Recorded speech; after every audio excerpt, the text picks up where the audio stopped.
बिस्मिल्लाहिर्रहमानिर्रहीम। अस्सलाम वालेकुम नाज़रीन, मैं हूं जमशेद अंसारी। नाज़रीन, बकौले शायर, तुझको कितनों का लहू चाहिए ए अर्ज़ वतन, तुझको कितनों का लहू चाहिए ए अर्ज़ वतन, जो तेरे आरज़े बेरंग को गुलनार करें। कितनी आहों से कलेजा तेरा ठंडा होगा, कितनी आहों से कलेजा तेरा ठंडा होगा, कितने आंसू तेरे सहराओं को गुलजार करें। ये अशार मैंने इसलिए आप लोगों की खिदमत में पेश किए हैं नाजरीन कि कल पाक ईरान सरहद से 14 किलोमीटर दूर पेट्रोलिंग पे तैनात मेजर समेत पाक फौज के 6 जवान जो है वो जामे शहादत नोश कर गए हैं। और पाक फौज के शोबा ताल्लुकात आमा ISPR के मुताबिक बलूचिस्तान में फ्रंटियर कोर की गाड़ी को रिमोट कंट्रोल डिवाइस से उस वक्त निशाना बनाया गया जब वो पेट्रोलिंग कर रहे थे और ईरान की सरहद से 14 किलोमीटर दूर थे। बयान में कहा गया कि शहीद होने वालों में मेजर नदीम नाइक जमशेद और लांस नाइक खिजर हयात, लांस नाइक तैमूर, सिपाही नदीम और सिपाही साजिद शामिल हैं। और इससे पहले ही वाज़ेह रहे कि 2 रोज़ कबल ही खैबर पख्तूनख्वा के कबायली ज़िला शिमाली वज़ीरिस्तान में एक सिक्योरिटी चेक पोस्ट पर रॉकेट हमले में पाक फौज के 2 अहलकार शहीद हो गए थे। अब ये वो लोग हैं जिन पे कुछ हल्के हमारे जो है और चंद तंजीमें जो हैं जो ख़ासकर शुमाली वज़ीरिस्तान में और जनूबी वज़ीरिस्तान में PTM के नाम से मैं नाम लूँगा उनका, क्योंकि ज़ाहिर है अब पाक फौज के ख़िलाफ़ दिन रात वो हर्जा सराई करते हैं। ठीक है, तो ये जो हमारे देख लें कि हम सुकून से यहाँ पे अपनी इबादत अदा करते हैं, सुकून से अपने बिजनेस करते हैं, सुकून से अपने बीवी बच्चों के साथ वक्त गुजारते हैं और तमाम मामूलात ज़िंदगी हम आम नॉर्मल हालात में नॉर्मल रूटीन पे, चाहे जिस किस्म के भी ख़तरात मुल्क को लायक हों, सरहदों पे किसी की तरफ से भी अंदेशा हो, तो ये नौजवान सीना सपर होके अपनी जान आफरीन के सपुर्द कर देते हैं हमारे सुकून के लिए,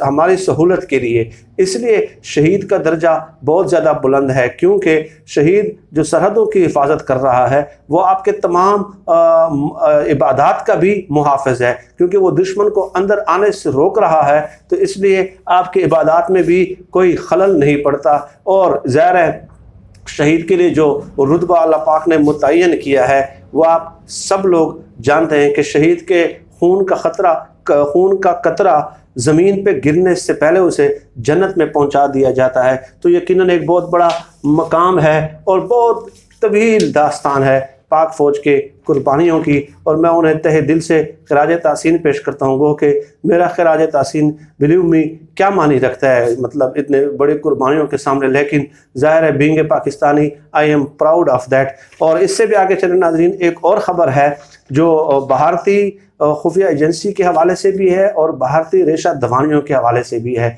तो आप देख लें कि एक तरफ तो कोरोना के वार जारी हैं, पाकिस्तान के मुआशी हालात हैं और चंद तंजीमें हैं जो पाक फ़ौज के ख़िलाफ़ भी सरगर्म हैं अंदरूनी तौर पे बलूचिस्तान में और फाटा के इलाकों में, ख़ासकर 2-3 एजेंसियों में।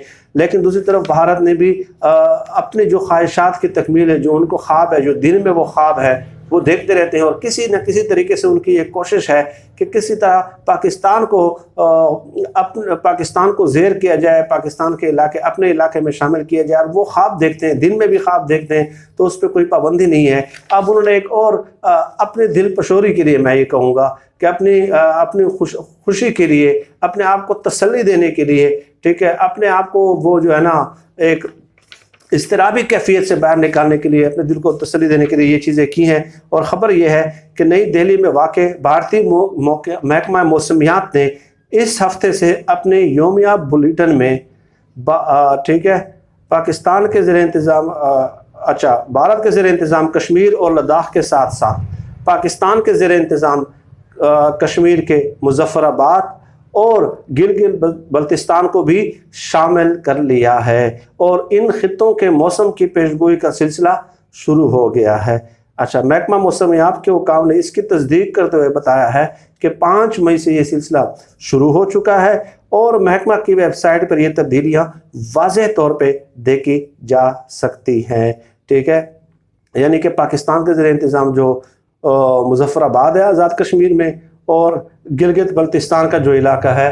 अब दिल्ली का जो महकमा मौसमियात है, इन इलाकों के मौसम के अहवाल भी अब रोज़ाना बताया करेगा, और ये 5 मई से ये सिलसिला शुरू हो चुका है। इस तरह उन्होंने अपने दिल को ये तसल्ली दे दी है कि जनाब जो है ना, ये इलाका भी भारत का है और भारत का इसके ऊपर इस्तेहकाक है। भारत का दावा है कि खित्ता कश्मीर का पूरा इलाका बशमूर गिलगित बल्तिस्तान ठीक है पाकिस्तान भारत का हिस्सा है, जबकि दूसरी तरफ पाकिस्तान का ज़ाहिर मौक़िफ़ वाज़ेह है कि भारत ने बज़रिया ताकत ठीक है कश्मीर पे कब्ज़ा कर रखा है और कश्मीर में राय शुमारी का मुतालबा भी पाकिस्तान कर रहा है। लेकिन पाकिस्तान ने यहाँ पे इन इलाकों में कोई ताकत का इस्तेमाल नहीं किया और इस किस्म के लॉकडाउन नहीं किए, कर्फ्यू नहीं किए, ख़वातीन के सरों से दुपट्टे नहीं खींचे और लाशों की बहुरमती नहीं की। ना ही लाशें उठाई हैं, ना ही लाशें जन्म दी हैं।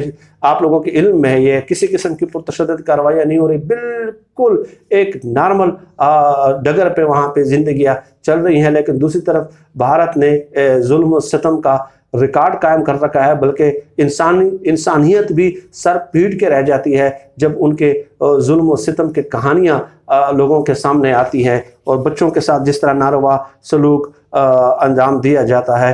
ठीक है, लेकिन पाकिस्तानी सुप्रीम कोर्ट ने यह भी याद रखें कि 30 अप्रैल को गिलगित बल्तिस्तान की हुकूमत से मुतालिक 2018 के आर्डर में तरमीम की इजाज़त दी थी कि वहाँ पे गिलगित बल्तिस्तान में भी आम इंतखाबात की राह हमवार हो सके और आम इंतखाबात हो सके। खैर, भारतीय वजारत ख़ारजा ने पाकिस्तानी जो वहाँ पे सफारतकार हैं उनको भी तलब किया और उनको बताया कि जी ये जो इलाके हैं मुजफ्फराबाद और गिलगित बल्तिस्तान, ये तमाम भारत के जुज़्व ला युनफ़िक है। भाई आपकी बादशाही है, आप दिन में ख्वाब देखते रहे तो आपका इसमें तो हम कोई कुछ भी नहीं कर सकते। लेकिन खैर, आपने ये चीज़ें देख चुके हैं कि भारत ने मकबूजा कश्मीर में आनन फानन कश्मीर की खुसूसी हैसियत को ख़त्म कर दिया था और उनको भारतीय आइन का हिस्सा बना लिया था। वो मसला जो अक़वाम मुत्तहिदा की करारदादों में दर्ज है, उसमें वहाँ पे उन्होंने हिंदू आबादी को मुंतकिल करना शुरू कर दिया और अक़वाम मुत्तहिदा को भी गोया बांगे दोहल चैलेंज कर दिया कि आपकी करारदादों को भी हम रद्दी के टोकरी में पहनते हैं। वो इस किस्म की बैनुल अक़वामी कवानीन की खिलाफ वर्जी करता है, ठीक है, और फिर दूसरी तरफ दावेदारी करता है कि ये इलाके भी हमारे जुज़्व ला युनफ़िक है।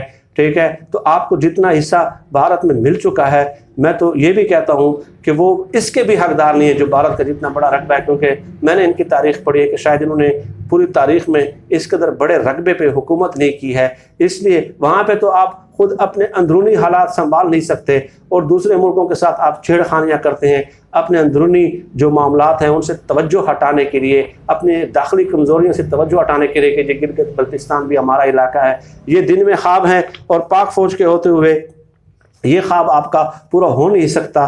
ठीक है, पाकिस्तान के जो ये इलाके हैं मुजफ्फराबाद और गिलगित बल्तिस्तान, यहाँ पे फ़ोन भी है, इंटरनेट सर्विस भी है, मामूलात ज़िंदगी भी बहाल है। 270 दिनों से यहाँ पे कोई कर्फ्यू भी नहीं लगा, ख़वातीन की बहुरमती भी नहीं की गई। ठीक है, किसी किस्म के उनके मामलात में मुदाखलत भी नहीं की गई। सब लोग खुश हैं, खुश व खुर्रम हैं, अपनी ज़िंदगियाँ गुजार रहे हैं। वो आपके साथ रहना भी नहीं चाहते, बल्कि वो जो मकबूजा कश्मीर के लोग हैं वो भी आप लोगों के साथ नहीं रहना चाहते। खैर, एक तरफ तो ये हालात है नाज़रीन, और दूसरी तरफ मैंने 2-3 दिन कबल भी एक वीडियो की थी और उस वीडियो में मैंने आप लोगों की खिदमत में पेश किया था कि देखें पाकिस्तानी फ़ौज पे ईरानी सरहद से 14 किलोमीटर दूर यहाँ पे शुमाली वज़ीरिस्तान, जनूबी वज़ीरिस्तान, वहाँ पे किस कदर अटैक हो रहे हैं। अफ़गानिस्तान की सरहद भी पाकिस्तान, वहाँ पे भी इश्तियाल अंगेज़ कार्रवाइयाँ होती हैं और दूसरी तरफ भारत की तरफ से इस किस्म के इक़दाम हो रहे हैं। ये आप लोग देख लें कि 4-5-6 फ्रंट्स पे पाक फ़ौज को जो है ना वो महाजों पे उनका सामना है। लेकिन एक तरफ मैंने आपको बताया था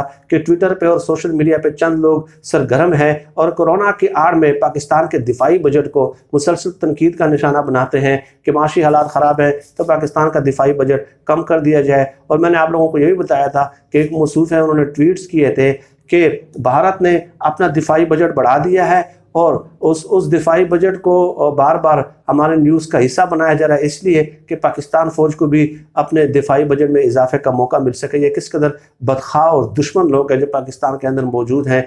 और उसी मौसूफ ने यह भी कहा था कि भारत का जो दिफाई बजट है वो GDP का 2.4% है और पाकिस्तान का 4% है। तो लेकिन मैंने अपनी वीडियो में आप लोगों की खिदमत में वो आदाद शुमार बताए थे कि भारत के GDP का 2.4% जो दिफाई बजट है वो बनता है $70 अरब और पाकिस्तान के GDP का जो 4% बजट है वो $10 अरब से भी कम बनता है। यानी कि वो $70 अरब का अगर असला खरीदेंगे, हम $10 अरब का असला खरीदेंगे, लेकिन वो 2.4 और 4% का जो वो देके ना लोगों को एक गुमराह करने की कोशिश करते हैं। लेकिन हम लोग उनका ताक़ुब जारी रखेंगे। तो आप देख लें कि एक तरफ तो पाक फौज के 6 मेजर समेत 6 जवान जाम शहादत नोश करते हैं। हमारी सहूलत के लिए हमारे कौन अपनी जान दे सकता है? इन लोगों के लीडरान तो सिर्फ हुकूमत में जब आते हैं तो यहाँ पे होते हैं और जब हुकूमत से निकल जाते हैं तो बाहर आराम करने के लिए दूसरे मुल्क चले जाते हैं। जान देना तो अरबों करबों कोई दे ही नहीं सकता। और जवान लोग थे, माशाल्लाह फैमिली वाले लोग थे,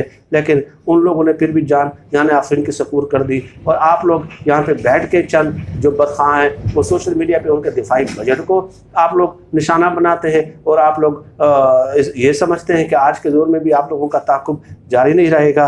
खैर यही मेरा मकसद था कि एक तो पाक फ़ौज की जो इन कुर्बानियाँ हैं इनको खराज तहसीन पेश किया जाए और दूसरी तरफ ये कि इनको कितने मुश्किलात का सामना है, कितने चैलेंजेस हैं मुख्तलिफ़ महाज़ों पे, ये चीज़ें भी हमें डिस्कस करनी चाहिए। ठीक है, ये हमारा फ़र्ज़ बनता है, फ़र्ज़, ठीक है, ये हमारा फ़र्ज़ बनता है और ये हमारी ज़िम्मेदारी है कि सियासी मामलात के अलावा इन चीज़ों पे भी वीडियोस 2 या 3 दिन बाद ज़रूर बनानी चाहिए। आज के लिए मेरे ख्याल में इतना ही काफ़ी। नाज़रीन, आप सब लोग अपना बहुत बहुत ख्याल रखिएगा और मुझे अपनी दुआओं में ख़ुसूसी तौर पर याद रखिएगा। अल्लाह हम सब कामयाब नासिर पाकिस्तान जिंदाबाद। अल्लाह हाफ़िज़।